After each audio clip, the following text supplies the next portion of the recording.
Apple co-founder Steve Jobs has a favorite story about Apple's impact on the country. He told it this year at the annual shareholders meeting. I received a letter from a 6.5-year-old boy a few months ago, which to me completely sums up what we've accomplished in the last few years. And it reads, "Dear Mr. Jobs, I was doing a crossword puzzle and a clue was, as American as Apple blank. I thought the answer was computer, but my mom said it was pie." Hello, and welcome to the Cultcast, the best 30-plus minute Apple conversation you're going to hear all week long. I'm your host, Jeffrey Elijah. Joining me today, he's known in the standing desk world as the unstoppable Bunster. Heiny. Bunster. Hey, man. Yo.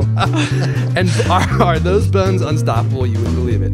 Also with us, he's as pretty as the queen, but we call him the Gov. Leander Caney's here. Especially when he wears dresses. Right. I was thinking of that portrait by Banksy of the Queen. we gotta get one made of you. That would actually be something I would hang proudly. And he looks great in a two-piece bathing suit. Alex E. Heath is here. And a Speedo. Well, yeah, definitely. But I like how you added the top piece as well. Yeah. But I think most people probably picture it as like a bikini top. It's just a very short sleeve shirt. Yes, absolutely. Which is good. I mean, it's your own style, and I think it looks great. So you're rocking it. All righty, we got a great show planned for you guys this week.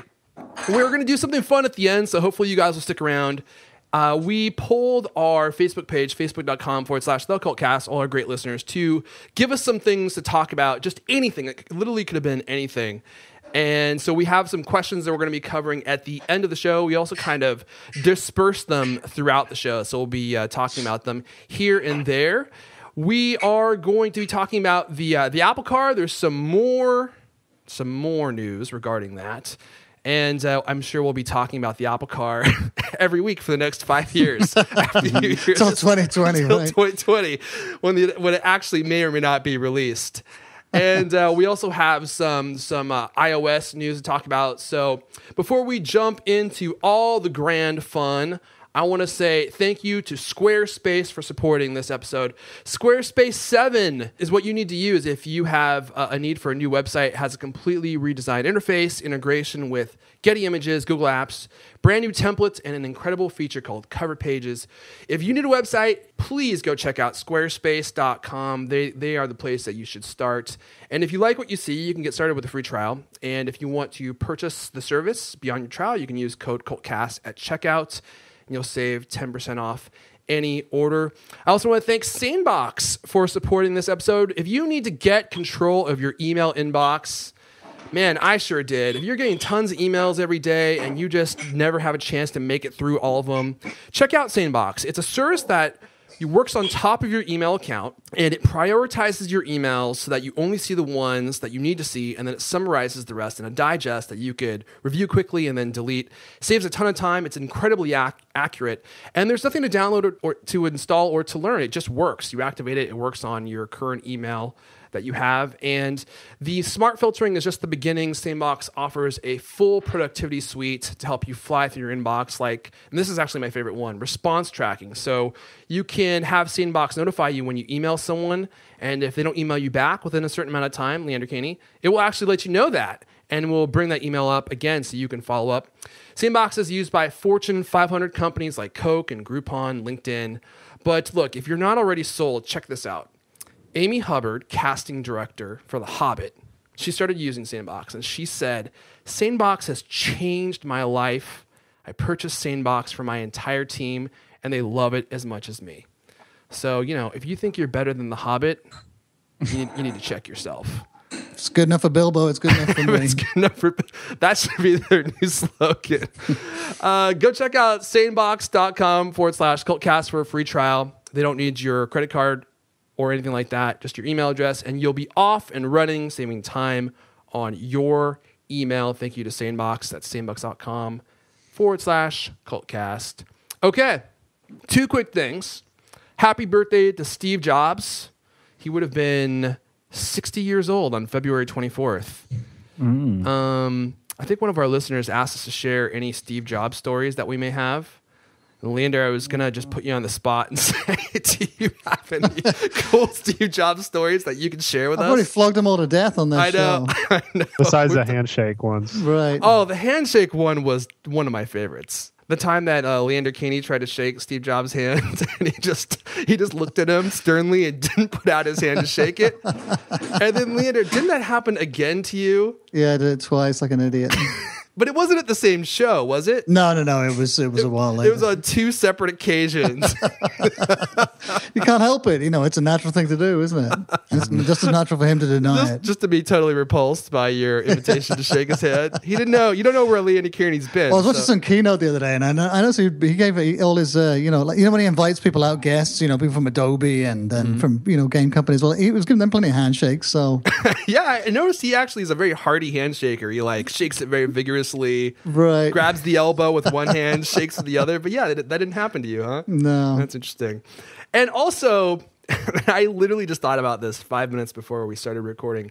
Happy birthday to us. Cultcast is officially 3 years old as of February 22nd, I think. Oh my gosh. Can you believe it? I did not. 3 years? It's been 3 years, yeah. Some TV shows don't even make it this long. Well, arguably, we shouldn't have either. Let's be honest. We probably shouldn't have made it 3 years, but we did. And I know there's a ton of people who have been with us since episode, numero uno, which was arguably much better than this episode. And a lot shorter. Remember when the episodes were actually 30 minutes long, guys? I don't even know if Alex, you ever were on one. Yeah, I don't think so. I'm the reason they're longer. You have so many good points and so much wisdom to share that we decided to extend the show. So happy birthday to us. Happy birthday to Steve Jobs. And if you've been sticking with us all this time, happy birthday to you, or happy anniversary. And thank you for being with us all this time. We certainly appreciate it. Okay, guys, let's go ahead and move on. Let's talk about the ICar. Alex? Yes. You penned a story this week that talked a little bit about the date, a possible release date for the iCar. Care to share? Yeah, Bloomberg pulled a 2020 date out of their butts and said that's when Apple is looking to make a car. So 2020, we're gonna stick to that, I guess. Which is the report mentioned that it's usually takes it can take 5 on the very low end to 7 to 10 years to make a car from scratch. So if they're doing it by 2020, they're definitely on the faster end of the spectrum. Well, how long did it take Tesla to do the first one? The first one. That's a good question. It was because they contracted it. It's really a Lotus made. I mean, Lotus put it together. You're talking about the Roadster, right? That little yeah. And I think that was only a couple of years, right? Maybe 3. Yeah. But they almost went bankrupt too, didn't they? In the meantime. I feel like all Elon Musk's companies almost went bankrupt at one point or another. Yeah, they've all had a few bumps. I think that's true. I don't think there's one that hasn't almost gone bankrupt yet. In fact, I wonder if Tesla will be able to. They're in quite a hole right now, I think. Well, wait, Tesla's in a hole, you think? That's what I was reading. Yeah, they're like their stock's doing really well. Yeah, their stock is doing well, but they can't seem to produce cars fast enough. I guess that's a good problem to have.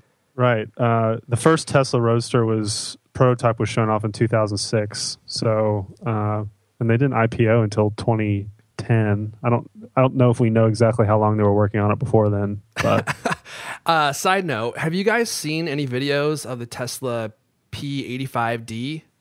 What is that? I think that's so they have the Model S, right? So this is a version of that car. It's all-wheel drive, and it goes 0 to 60 in, I don't know the exact number, but it's right around 3.5 seconds. So it's like the fastest street production car ever made. And there's a bunch of YouTube videos of people testing it out for the first time because they have a button on there that says insane mode. So you're going to go insane? Yeah, go ahead and press the insane button. I'm not going to throw up. I hope not. Oh, and so you activate it, right? And then it turns on the powerful acceleration. And people, every time people accelerate, they were taking people for rides in it, and they put this kind of older lady in the passenger seat. And I thought she was going to pass out. Okay, that's enough. Okay, I got it. Holy She was like rolling her eyes and groaning and moaning, and she was like asking them to stop. And I thought for a minute that we might actually see her pass into another world right in front of us in that video. But she survives. But everyone who goes through that acceleration is just like stuck into their seat, eyes wide open. And there's this one girl who was in the back seat, and she stuck an iPhone, just like an iPhone in a case. There's nothing sticky about it. Against the back seat, and they accelerated, and she took her hand off of it. And the G-force of the acceleration held the phone stuck against the seat until they slowed down, at which case it like actually fell into the seat itself. Funny. So that's what you can expect when you get into your Apple minivan for the first time. Tell your kids to sit down, buckle up, and shut their traps. Daddy's going for a cruise. Right, their face will be like those NASA test things, right, with their cheeks are going. That's like what that older lady's face was like. It looked like she was about to pass out in one of those G-force machines. She was like drooling everywhere. No, she wasn't. But that would have made the video a lot funnier. So I just looked it up on the web. It said the Roadster was, they first started designing it in 2004 and it launched in 2006. So it's only 2 years. That's really fast. Of course, it was basically a Lotus Elise, wasn't it? It was that exact model. They just gutted it and put some electric motors in it. Not 100, yeah, if you say so. I actually really like Lotus. I know, yeah, well, you're right. It is. It's a Lotus Elise, yeah. No, actually, it says the Roadster has a parts overlap of roughly 6% with the Lotus Elise. That's it? It only shares 6% of the same parts? Yeah. Wow. Huh. So it's interesting. Lotus made it, though. I mean, they already had all that, expertise, right? So Right. It's going to be interesting to see if Apple ends up partnering with people or trying to do it all on its own, because it's not like they don't have enough money to do everything on their own. But I mean, that's a huge investment. So I thought it was interesting that Samsung bought, because in the Wall Street Journal report, it was talking about how Apple met with this high-end division of Magna International, which is a huge auto supplier in North America, and they've got this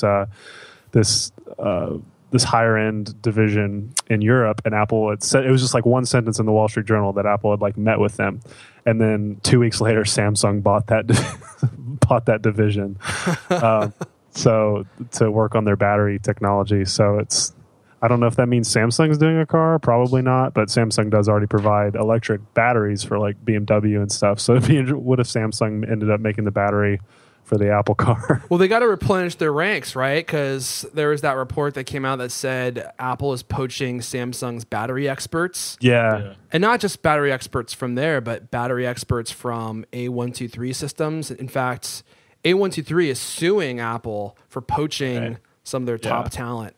So it certainly seems like Apple is gathering like all the experts that they can to just kind of build this car by themselves and not have to. There is, I mean, you could also look at it the other way. You could also say, well, they're recruiting battery experts, from all these different fields, and they're still going to be working on batteries, and all of Apple's devices run on batteries, right? Most of them. Yeah, right. Exactly. Except these are auto battery people. It's kind of but if you look at, and you could look at a lot of there was some stories about where people they've been recruiting, and there were some like engineers who were working on iPad and iPhone product development. In other words, like in the factories, and they had previous experience at working at motor companies, and I mean. Are they really an automotive expert, or are they, an expert in manufacturing? Yeah. That's what I thought. I was like, I mean, you could spin it both ways. I'm not saying they're not doing it, and of course, all the reports say that they are, but there are other ways. Some of these smoking guns, I don't think are like, definitive proof. Yeah, I thought it was. Yeah. Oh, I thought it was interesting that Apple met with Tesla and Elon Musk reportedly like a year ago. And it was the same time that the Wall Street Journal said Tim Cook commissioned, the Project Titan. So that timeline kind of suggests that, and Musk didn't say what they talked about, obviously, but he did confirm that they had talked. So I wonder if they approached Tesla. Maybe Tesla didn't want to sell or work together. Wasn't it about not poaching each other's staff? I don't know. I didn't see that in any of the reports. Musk was just saying, and then Musk kind of he even entertained the idea of an acquisition. He's like, it's not that we're against it, but such and such would have to happen. I don't know. I thought that was interesting. Musk was hanging out with Johnny Ive at the yeah. Was he really? Yeah. Interesting. I think that's your proof right there. That's conclusive proof. Apple's buying Tesla. You heard it here first, guys. Maybe it's the spaceship companies after. Oh, yeah, maybe they want to build space. Wouldn't that be funny? It's a huge pivot. They're like not interested in cars at all. They're actually building spaceships. As I predicted. If that's like Johnny I've designed a spaceship. Yeah, that would be awesome. Or maybe Musk just Mars colony. Exactly. Or maybe Musk just wanted to see Johnny's Apple Watch. He wasn't wearing an Apple Watch, was he? Probably. Who knows? Yeah, they're all over the place now. They're all over the world. They're allowed to wear them in public now. Yeah. Yeah, they're building up the hype. Crazy time now. So one last note about the Apple Car. I was reading. This is crazy. So Apple is poaching experts from all these different fields, right? And they're reportedly offering up to a $250,000 signing bonus plus salaries 60% higher than what the people who they're poaching are currently making. $250,000 bonus. Can you imagine you get a new job and they're like, hey, here's $250,000. Yeah, but that won't even get you. That's hardly a down payment on a condo here. In San Francisco. Yeah, A lot of you could a buy lot of those rickety guys old are. Yeah, a lot of those guys are probably millionaires to begin with. So Yeah, maybe they are, but I wouldn't turn down $250K. So the good news is it does seem like Apple's working on a car, as we've said multiple times before. But the bad news is we're going to be talking about this for the next 5 years until 2020 to actually find out if Apple is actually working on a car and what it's going to look like. Before we move on, a great question from listener Royce Tenu. He says, how much would you pay for an Apple car and what features would you like to see in it? Lander or Buster? I think like the first one's got to be like $100,000, right? You think it's going to be that expensive? Well, that's what Tesla did. They went after the high end market to, that helps them make up on all the costs for everything. So that way they can make it look cheaper ones in the future. So I would just think it'd be like $80,000 to $100,000. But see, now everyone's racing to create production model electric vehicles if Apple does make an electric vehicle. Yeah, but everybody's racing to make cheap handphones. I love cheap handphones, too. If only someone would create a cheap Android phone that I could use. If only that existed. Leander, what do you think? Yeah, I'm Buster's totally right. There's no way they're going to come in at the bottom of the market like with some cheap Tata. I'm not saying it's going to be a $5,000 car, but even I'm saying like $30,000, $40,000. $40,000. No, it's still way too cheap. The Tesla's expensive mostly because of the batteries, right? And the batteries are still, it doesn't account for like an insane amount of the cost, like 20, 30 grand or something. I don't know if it's that high, but those battery packs, I mean, that's the technology everyone's working on because that's kind of the key to having a lower cost car that has good range. Right. So... yeah, I was reading a little bit about battery technology and there's going to be some, there's talk of some amazing breakthroughs, but they keep on talking about that. We'll see. But in 2020, Tesla's building a big battery plant right up in Nevada. And I think, batteries should, I'll bet they'll go through some kind of Moore's law type, equation. Like every year they'll get cheaper and a little more efficient. So by 2020, maybe the price will come down significantly. Yeah, I think by 2020 you might actually have 50 grand. Oh, in that case, I'll buy two. So any other hopes and dreams for the Apple car? I'm obviously hoping it's electric. It seems like it is, but who knows what they're actually working on. I think that having an electric car with a 300 plus mile range that goes 0 to 60 in under 5 seconds would be incredible. I don't even need to have an insane mode as long as it had like a, moderately reasonable mode. I would be I want to see them do some real innovation in clearing the roads. I mean, because I think the biggest problem is congestion, traffic jams. What if they did some? Because with Uber and everything, what if they did some cool ride sharing component where there was, because that's just going to keep blowing up at least in big cities.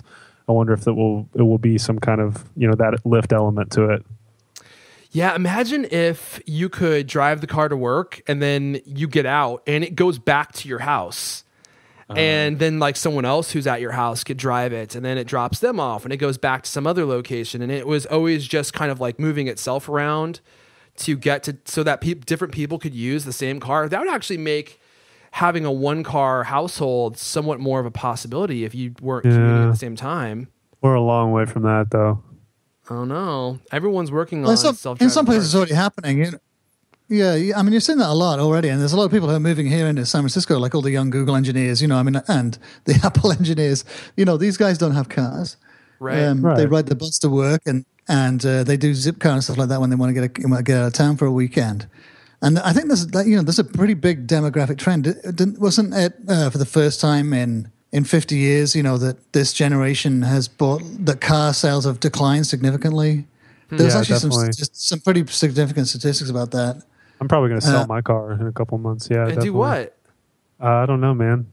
Uber around, Lyft around. See, if you actually need to commute regularly, though, you either need to take the bus, which takes forever, right? Or exactly. you need to spend a ton of money. I mean, Uber only really makes sense, and I think the same with Car2Go and those other like temporary car services. If you don't have to go places in a car very often, but once you start commuting regularly, they become much more expensive than owning yourself.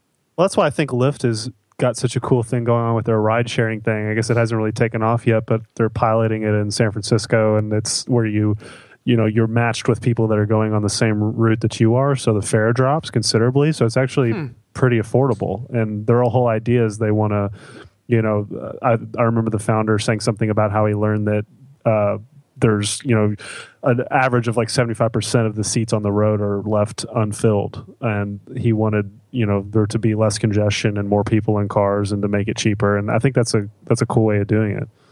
Yeah, actually filling up the cars would be a great way of doing it. You're right. How often do you look to your left or your right and the person in the car next to you is like, A, picking their nose, but B, in a car by themselves, yet still driving down the HOV lane? Doesn't that just make your blood boil?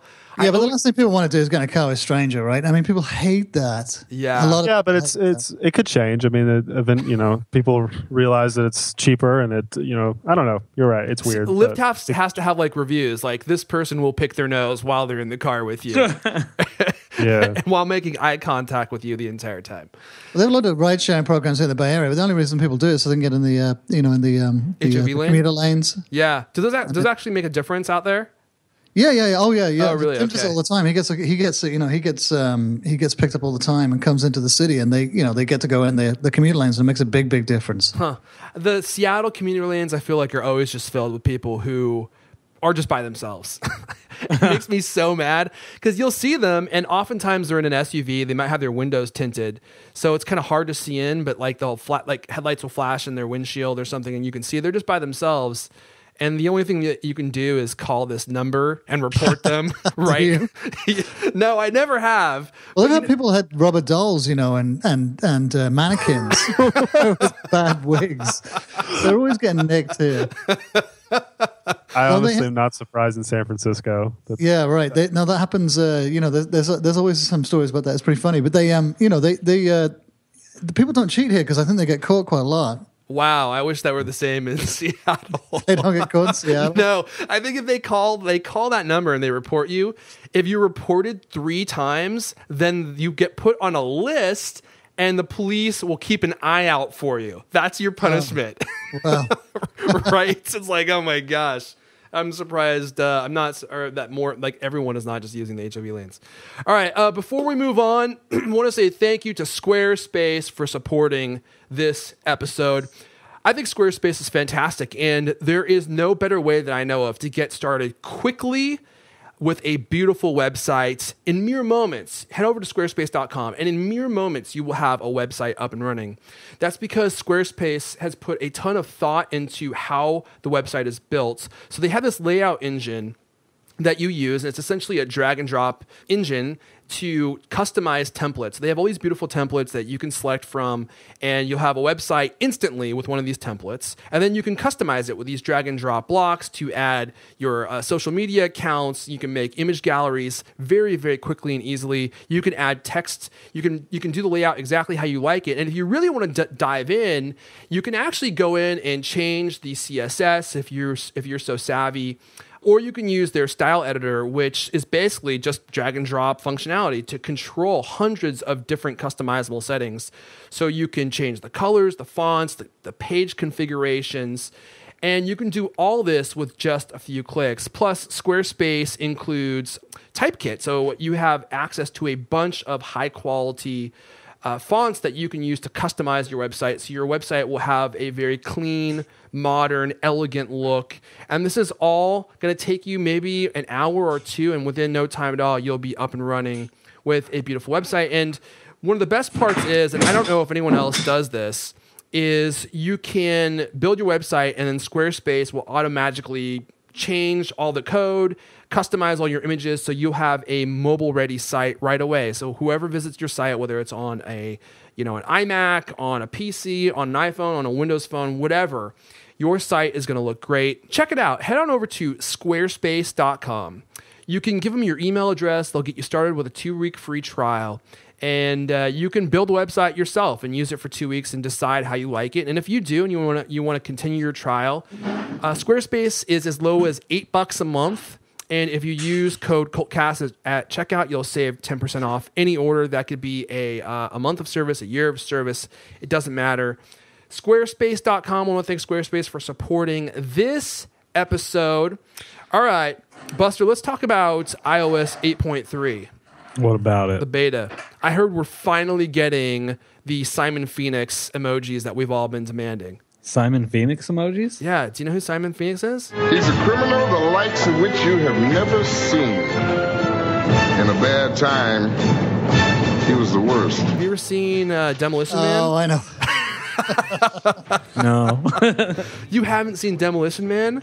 No, sorry, man. All right. Hey, you need to enhance your comm right now. Demolition Man, for those who haven't seen it, it did come out in 1993, so I'm not surprised that you haven't seen it. One of Wesley Snipes' greatest roles is Simon Phoenix, and he has like bright yellow hair. Okay. And I noticed that one of the racially diverse emojis looks exactly like him. Yeah, it's a black guy with blonde hair. with bright blonde hair.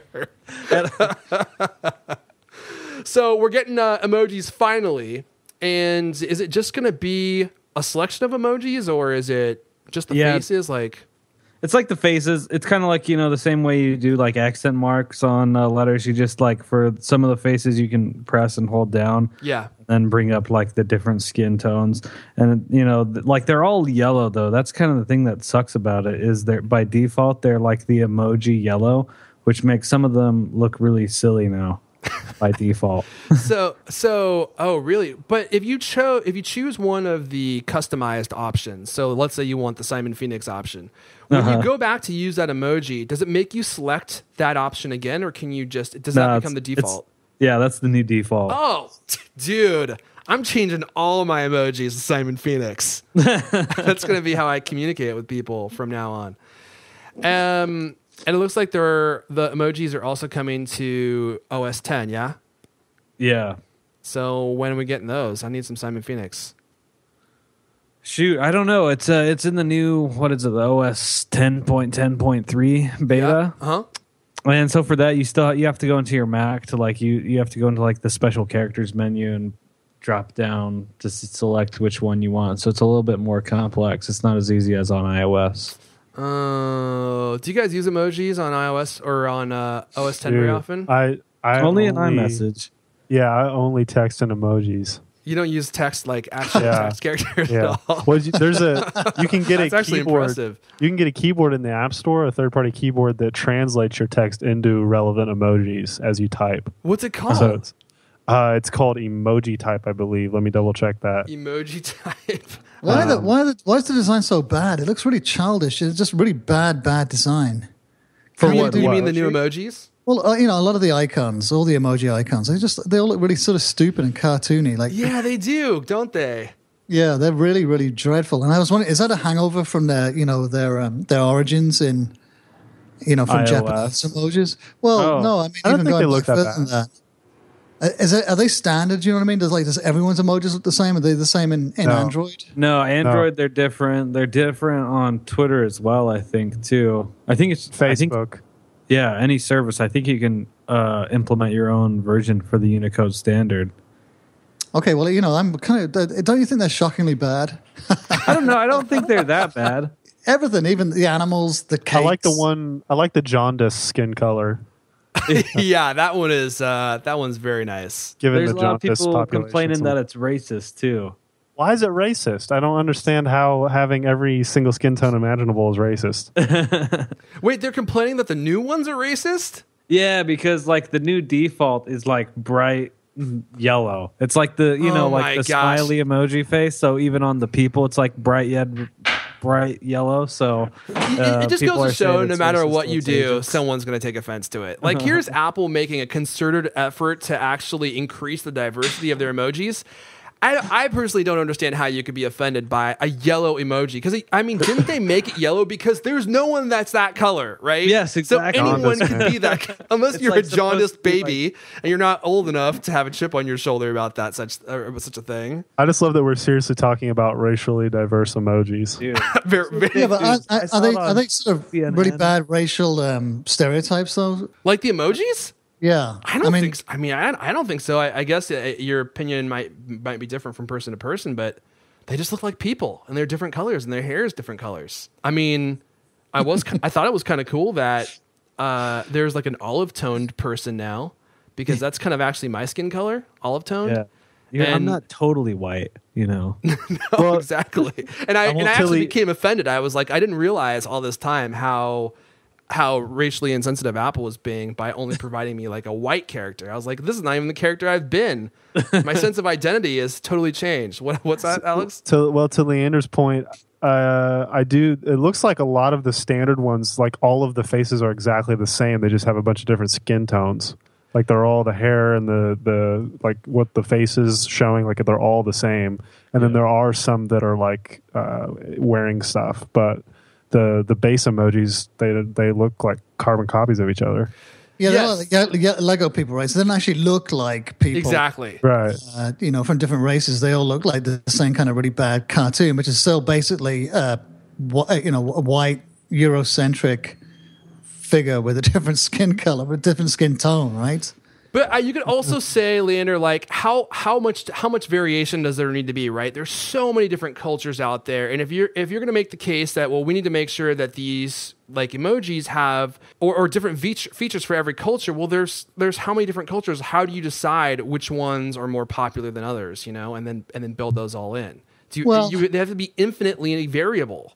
Yeah, I don't think you have to go that far, right? But you could do it a little more, possibly a little more inclusively. I mean, I think like it just sounds like it sounds as though it's a little bit botched. You know what they should do? Like when you play a video game, like an Xbox game for the first time, you can actually create your character and like change all the different features and everything and add facial hair. In fact, I remember when I was playing Borderlands, Buster, I made my guy look exactly like you. You don't remember this? So that's what Apple needs to do. They need to build in like an emoji engine that you can go in and change all the different features. And then when you save it, it customizes those emoji faces for everyone so that you send that emoji to. So they see one that's more based upon your actual attributes. And that way you can kind of create your own emoji. So you're in charge of what your emoji looks like. Would that satisfy you, Leander? I don't know. It sounds like a lot of work. I mean, you want the company to do it. Oh, jeez, okay. There must be emoji apps, right? There must be dozens of ways you can make emojis already if you want to make your own. But it's like people recognize it. There's been a lot of talk about white privilege, right, recently in the press. Have you seen that? Mm-mm. And it's for a lot of whites, it's completely invisible. You take it all for granted, that you're going to be. In any situation you walk into, you're going to be represented. And I think, like if you're a kid and you open up the iPhone and you see a bunch of white faces, you just feel as though, well, you don't. I'm sure you won't get that same sense of connection you do as if unless you're like us, where you open it up. But you go, yeah, you totally recognize yourself in this. I don't know. I mean, I hear that argument, and maybe some people do feel that way. But as someone who's not totally white, I have never once thought that. I just open up the phone or I open up the iPad and I just identify with the facial features, like if they're smiling, if they're sad. I have never thought, well, this emoji doesn't represent me personally. It doesn't look like me. These features are not quite the features that I have. I'm way more manly than this emoji and this phone is, and I don't feel like I have a manly emoji icon to represent me. And I kind of wonder if people actually do really feel passionately about that, or if there's just kind of a lot of noise around it because it's one of those sensitive topics that people, can talk about and maybe get some attention, when they have it in a headline or something, and how much the actual general person really, cares about that. I don't think we have to get somebody, who's more. We shouldn't have a panel of white people talking about it. We should have somebody who knows. We should ask somebody. Irfan is olive. Yeah, I'm olive, actually. I don't appreciate you lumping me into the white category, Leander. I'm grossly offended. Yeah, and, I have Middle Eastern in my blood. Like, I have a lot of stuff in my blood. White is probably only 1/4 of what I am. I mean, I'm all man. Don't get me wrong. All man. You have a lot of stuff in your blood, that's for sure. Yo, you know it, man. Woo! You were smoking earlier. That's kicking in now. All right. I didn't mean to get sidetracked on this huge emoji conversation. I'm sorry. I apologize to anyone. Let's move on and talk about some of the other stuff in iOS 8.3. So you'll be thrilled to know that if you speak, let me see here, what languages do we have? Russian, Danish, Dutch, Thai, Turkish, Swedish, Portuguese. You too can now experience the frustration of trying to talk to Siri and have her understand you, because Apple is going to it has built in 7 different new languages into iOS 8.3. So now you can get angry and yell at Siri in your own native language. And that will be fun. I would love to hear someone in Russian yelling at Siri and correcting it over and over again. And I thought this was fun. So they're actually building in new, dialects of English. So people in New Zealand will now be understood by Siri. I guess I never really thought about that. Their English is probably much different than Leander's English. Yeah. Of course, most people's English is different than Leander's English, has way less swear Well, I tried words. switching to the English version and, thinking it might work better, but it doesn't. I thought you said that was actually working quite well for you. No, it didn't. It didn't. I switched it back. I think it did initially, or maybe, how I think. I think what I was doing is I just had the same experience a lot of people have with Siri, which is it works okay for a while, and then for reasons who knows, it could be the environment, the network connection, your voice that day. It just started getting glitchy. So I assumed the impression was it worked okay for a bit, and then it stopped working. But maybe that would have been true if I'd switched it to, any one of the several different languages. Yeah. Or at least, dialects, right? Different accents. Maybe you could try switching back and forth and see if maybe that works better for you. I should try and switch it back and forth. We had a little, text off, a voice off with Android. Lewis had his old Android here with his Google Now, and that seemed to work great. I was really impressed with that. With both of us, his accent and mine. It's interesting. My friend is hardcore Android, and he loves Google Now, and he says that it works very well. And I haven't had a ton of exposure to it. Maybe it does work better than Siri. Well, that one little test we did, it seemed to work really great. We were doing text transcription and doing different commands and things. Mm-hmm. And it was really, it was pretty dramatic. It was a lot better, and it was fast, and it was really, really, super accurate. Huh. But I also tried out the. I got to get used to it because I was using Siri for a while. I was really devoted to trying to learn how to use it, and voice dictation too. Text dictation. And the dictation for a while worked great. Yeah, same here. And then all of a sudden you're making really wacky sentences. Right? I know. That's the thing. It's so inconsistent. It's frustrating. It really is maddening. Yeah. And then when you try to rely on it when you're doing something where you don't want to be texting, like driving or something, it just takes your attention away even more because you're getting so angry. I know, yeah, exactly. Because at one point I was doing these really elaborate strings of commands, like Siri, text my wife. I'm going to be home at 7. Or whatever, I can't remember. Actually, I would text 3 or 4 different people, so you could tell it a bunch of people to text, and then the text message, and then send it all in one, like one seamless command. And then so I invested all this time in learning how to do this stuff, and then it stopped working. I'm back where I started. And you realize it actually doesn't work at all. Right. Well, let's move on. One more story before we do our Q&A with our listener questions. I know you guys, Leander and Buster actually have to take off a little bit early, so let's cover this one before you guys go. Buster, let's talk about Toyota's wacky decision to not put CarPlay in their new models. This is ridiculous. Like, why?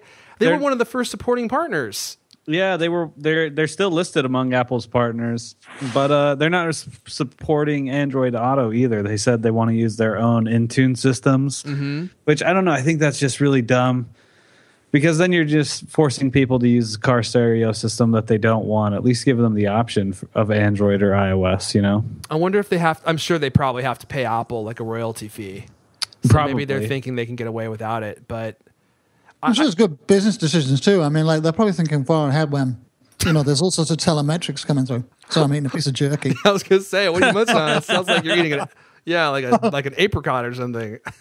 This is why they're saying about, let's talk about Apple in the car. Like the most important part of the car is going to be the software and all the entertainment services that come through it.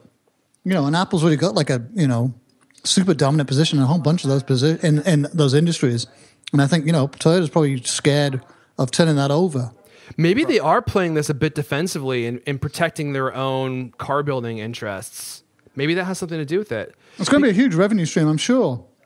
And not only selling new services and entertainment, but also like collecting all that data. Knowing everywhere that you go and tracking it and selling it to advertisers. Selling traffic and, fuel consumption. I don't know if you guys have ever used a high quality in-car navigation / entertainment system. I have never seen one. Every single one that I've seen is a shoddy attempt to be like Apple, and none of them are good. They're all truly terrible. I mean, at best, you might get one that you're like, yeah, this is okay. Have you used CarPlay, though, either? I have not used CarPlay yet, no. Yeah, me either. But, I mean, I don't know if it's that much of an upgrade. Yeah, apparently CarPlay is not very good. There was some early reviews, and the Consumer Reports didn't give it a very good rating. What was their main problem with it? Just like the glitchiness, and like it was pretty basic and like not in a good way. Like it seemed like it was unfinished. See, that's the kind of stuff though that they're going to fix eventually. And I feel like my main problem with a lot of the car systems that are available now is the UX and the UI are terrible. They're always very low resolution, or the UX is just kind of wacky and you're never really sure what to press. The touch screens are slow and laggy. I feel like the touch screens always suck, like on every car, man. It's always like the liquid touch screens, and like you have to press it 5 times before you're sure it got it, Like when you use a device like that, it makes you realize how great the iPhone actually is, that it just works so precisely. Yeah.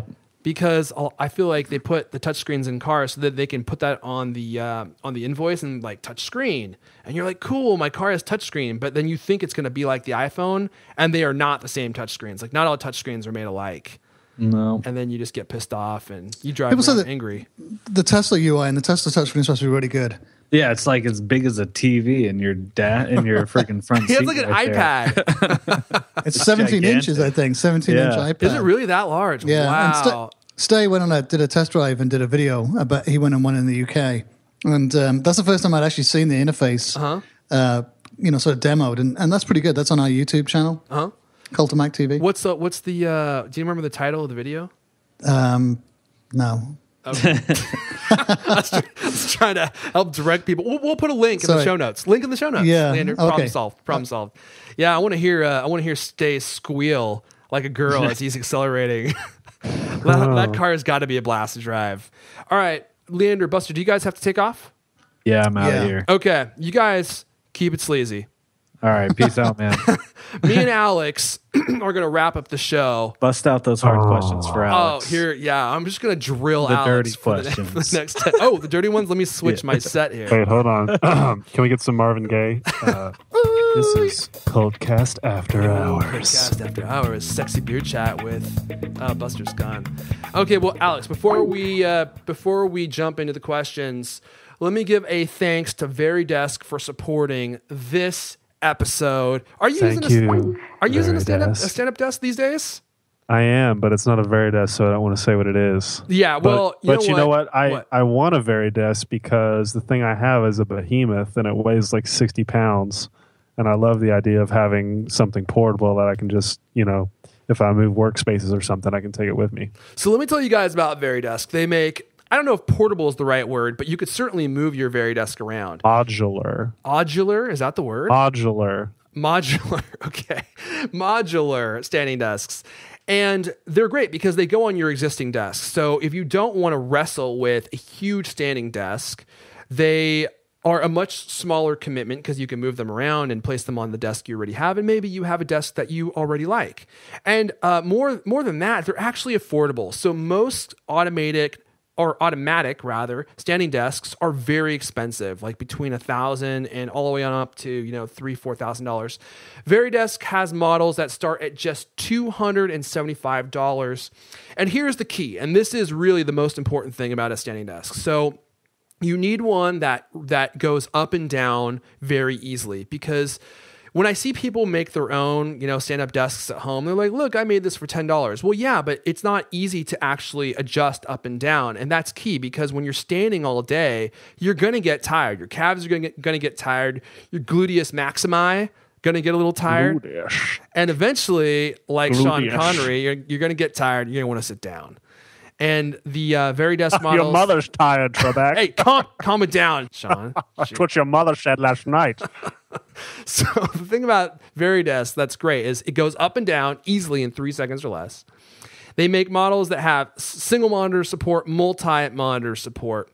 And my favorite part, you're going to burn way more calories when you're standing up. You're going to have a sexy bod, sexy buns, because you're going to be burning calories a lot faster. And generally speaking, like 30 to 40 calories an hour more than if you were sitting. Add that up and you're burning 1,000 calories a week if you're standing up for at least half your day. That's like going on a few runs every week. That's how much better you'll be burning calories, which means you're going to be losing weight. Your buns are going to get rock hard like mine. Oh, your mother must be using a Veridesk. You calm it down, Sean. Talk about my mother. And actually, yes, she does use a Veridesk, which is probably why her buns are so rock hard. Just talking about my mom's buns on this Veridesk sponsorship. I did. So if you are looking to feel healthier, if you're looking to start standing more throughout your day, Veridesk is the least expensive, highest quality way I know to do that. Check it out, varidesk.com. And you can peruse all their different models and see which one's right for you. I want to thank Veridesk for supporting this episode. All right, Mr. Connery, can you get Alex back on? I got some questions I need to ask him. One thing, I have a jingle for Veridesk. Oh, yeah? Let's hear it. If you want glutes of stone, give Veridesk a try, and you'll be home. Wow, that was very poetic. Thank you. Oh, man. They're going to be so excited to hear they got Your mother called me a poet last night. All right, man. Sean, get out of here. Yeah, Go. dude, he's hard. He's hardcore with those zingers. He's ridiculous. He goes right for the heart. He's throwing back a few whiskeys upstairs. Martinis. Sorry, martinis upstairs. But, it's Sean Connery. He can do whatever he wants. Yeah. Okay, Alex. Yeah. I have polled our listeners, and they have given us a variety of questions to talk about. So let's go through some of these. Unfortunately, we got a ton of great ones. We're only going to have time to do some of them. So let's go through some of I would like to say ones. up front that I have not looked at any of these. So all of my responses will be completely off the cuff. Okay, that's actually how I like it. Let's start with Don Pierce Hannah's question. And actually, I'm going to do a count of 3, and we can both answer this question at the same time, okay? So I'll read the question, count to 3, and then right after 3, we will both say our answer. Okay. Don says, I have an iPad and iPhone, no home computer. What is the best backup storage option? My husband is an Android user, bought a Seagate hard drive, but all the reviews for the iOS app are like 1 star. So we're looking for the best backup storage option for an iPad and an iPhone without a computer. Alex, on the count of 3, 1, 2, 3, iCloud. Backblaze. You can't back up an iOS device to Backblaze. Oh, it has to be iOS device too? That's what I was just saying. Oh. Yes, if you were going to be on a Mac, I would definitely suggest Backblaze. You can't, you can't, all iCloud's going to do on your Mac is do like your settings. No, you can do your, on your Mac. Yeah, like in the iCloud Drive, you can have like your documents and some photos and stuff, but I wouldn't put everything in iCloud Drive. Well, why not? Because it's iCloud Drive, man. That's going to get hacked. Your nudies are going to get everywhere. I don't know if Dawn Pierce Hannah has nudies that she's sending people. She might. I guess it's possible. Oh, I thought this was Dawn, like Don Pierce Hannah. I was like, that's such an interesting thing. No, it's Dawn. It's Dawn, it's a female. as in like the new dawn. Like I wake up at a new dawn. Yeah, okay. Yeah. Yeah, so she wants to know the best backup storage option. I think iCloud is definitely the way to go. I know you don't agree, but here's the thing. Not. So she's going to be backing up all her photos to iCloud. She's going to be backing up her videos to iCloud. She's going to be backing up her app data to iCloud, because you can always download your apps again, right? But you want to make sure that your data stays intact if you have, like a game like that has save progress or something that you're trying to track. Yeah, that's probably fine. Unless you have another option. No? I would say Backblaze on the Mac for like a real backup, like a full backup, and then iCloud on iOS and have some stuff in iCloud Drive. I mean, that's obviously ideal, but she doesn't have a computer, so she kind of has limited options. Okay, Dan Miller wants to know, where could Apple go with the Apple TV 4K output? What are your thoughts, Alex? I think 4K output is the least interesting thing Apple could do with Apple TV. But wouldn't you agree? Absolutely, we're going to see 4K output they probably eventually. Will. Yeah, the next one will probably do 4K and probably be faster. Hopefully, have better like Wi-Fi and stuff. And I think they're just waiting, man, to have all the content stuff lined up for that. That's pay, digital pay subscription service that we talked about a few weeks ago. They're just waiting to get that ready. Their Sling TV thing. And then I think they'll probably put out a box or something with it. Yeah, getting content is obviously one of the bigger challenges for Apple TV, but we've talked about this before. What about as a kind of a heart for your home as far as HomeKit is concerned? Which it already will be. The ones that are out now will be, yeah. They will all be that. So for those that maybe haven't heard this, so the Apple TV is, at least that from what we understand so far, is going to operate as kind of like the communication hub for devices that work, via HomeKit outside your home. So if you want to like control your temperature from your thermostat or your HomeKit enabled thermostat or something, I'm thinking that you're going to need to have an Apple TV in order to kind of route that traffic. Or am I understanding that right, Alex?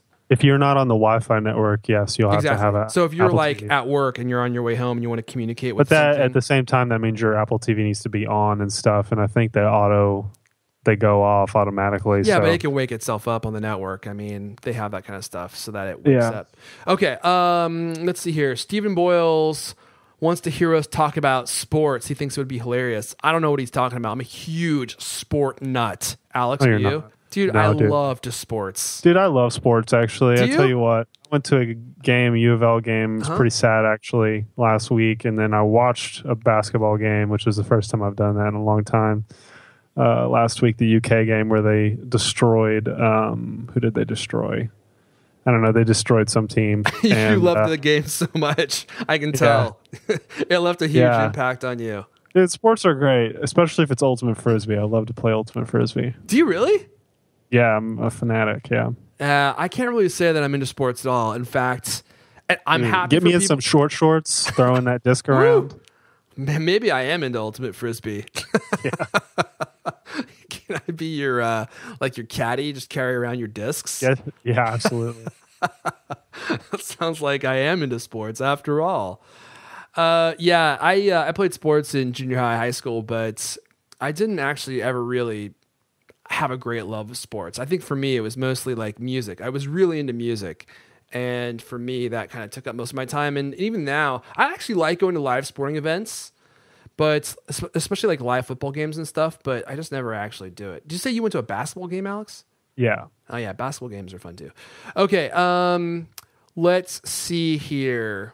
The nomenclature is kind of interesting. Oh, dude, yeah. Did I forget that one? Yeah. Oh, okay. Benjamin Black said, talk about how they're abandoning the I quote. Oh, shoot, quotes I nomenclature.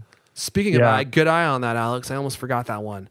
So great question from Benjamin Black. What do you think, Alex? I think it's interesting. I think there was a trademark dispute or something with iWatch where it was like Swatch or some European. I'm looking it up right now. Yeah. I think it was the Swatch Group. They have a trademark on iWatch. So I think Apple wanted to call it iWatch, and Tim Cook and other executives have even said iWatch as a slip up in interviews before. Mm-hmm. So internally they referred to it as iWatch, and they ended up having to do Apple Watch because of that trademark. And then I think they just realized that with that, and then with Apple Pay, it would just make sense to kind of start doing a different kind of nomenclature. Because if their flagship new product is going to be that, it doesn't really make sense to have some things be some things be, because it's the MacBook now, and really the only things that are are the iOS devices, except for Apple Watch. But yeah, that is interesting. So like, what about and I think it honestly just doesn't sound as childish. The I thing is like kind of cute, and it's like it reminds you of like the iPod days. But for Apple being like a $700 billion company now, it just seems like the whole everything is a little childish. I don't know. To me, See, I kind of like it, and we almost talked about this in a previous show. Unfortunately, we never got to it, and I'd be interested to hear what Leander Caney thinks about this too. But I think it's weird that they're moving away from this I thing. It's such an incredibly established brand for them that it doesn't make any sense to me why they would abandon it. You have the iMac, you have the iPod, you have the iPhone, they have the iPad. I don't know why all of a sudden they are thinking they need to move away from iWatch. You said that there was a trademark problem. I don't think. Yeah, so you think that was the reason? Okay. Watch. And so I don't know about like iPay or anything, but like iPay kind of sounds dumb if you think about it. Like, oh, iPay. Like, what are you using? You're at the register, and they're like, how are you going to pay? And you're going to go, oh, iPay. iPay. Apple Pay is it's kind of a smart thing because you've got the brand name literally in there. Yeah. Like every time you say it, you're saying the word Apple, and there's got to be some marketing course somewhere about how that's subconsciously ingraining it into your brain. Like there's probably some reasoning behind that. I just hope they don't change it to the Apple Pad, the Apple Phone, the Apple Mac. They won't change. They're not going to change established product names. Like they're not going to make the iMac, Mac or something. I feel like iPay sounds silly, but when iPad came out, that also sounded really dumb to me, and I made a lot of really juvenile jokes about it. But then once they released it, I never thought about it again, and now it just seems totally natural. Yeah, I don't know, man. I mean, they can call it whatever they want. Eventually, we'll all get used to it. I do like they're using Apple for some of their products. I just hope that they kind of keep doing both at the same time, and don't switch all the way over to using the Apple moniker in front of everything, because I kind of like that it's short and sweet, like the iPhone instead of the Apple phone, which actually kind of sounds like Windows Phone or Android phone or something like that. It just it's more like everyone else. I kind of like that cute little eye. I like cute little eyes, Alex. Yeah, I don't know. All right. Well, thank you to all of our listeners for donating their questions. Unfortunately, we weren't able to make it through all of them, but we certainly appreciate you guys leaving your questions on our Facebook page. One last thing before we wrap it up. In honor of our 3-year anniversary, in honor of our birthday, if you would be so kind, if you enjoy this show, if you like this show, if you've listened to this show for a while and you're like, hey, these guys are okay, we could certainly use your help. We would love if you would leave a 5-star iTunes review for us. It helps us out a ton in the rankings. It helps us get discovered by new listeners. And if you are a new listener, welcome. You can always subscribe to the show on iTunes, which is something that we never mentioned, but probably should, because we have listeners coming from all these different sources now. So we're always available on iTunes. Thank you all for sticking with us these 3 years. And with that said, I want to thank Veridesk for supporting this episode. If you guys are ready to get up off your buns and have buns of steel like me and Alex, you're going to feel so much better not sitting all throughout your workday. Check out Veridesk, VARIdesk.com. That's all the Cultcast we have for you guys this week. But if you want to come hang out with me and Alex, because we're obviously the best looking ones on the show, Alex is Alex E. Heath. I'm at Airfon. I guess you can follow. Give the other guys a shout out. Okay, we'll say shout out to at El Caney, at BST3R. Buster's pretty good looking too. So not as good looking as me. I mean, you're probably like a close second to me, and then Buster's definitely a close third. But all right, this has been the Cultcast, the best 30+ minute Apple conversation you're gonna hear all week long. New episodes of the Cultcast come out every Thursday night. I want to thank everyone for listening. Alex, can you see if Mr. Connery wants to say something about sending us I just got back from your mother. Good God, night, everyone. I always regret inviting you on. I'll have the tits now for 600, Trebek. Trebek isn't even here, but I like that he still talks to him.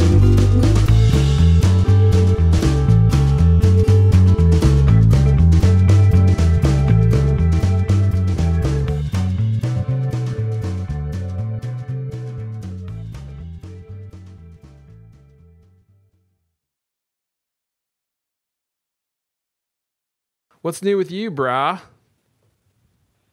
Oh, not much. Just had some fried chicken. Oh, yummy. You have some canes? Yeah, dude. Dude, I just had some canes. I just gave the fries. Are you to the serious? dog. Yeah. That's awesome. Caniac combo.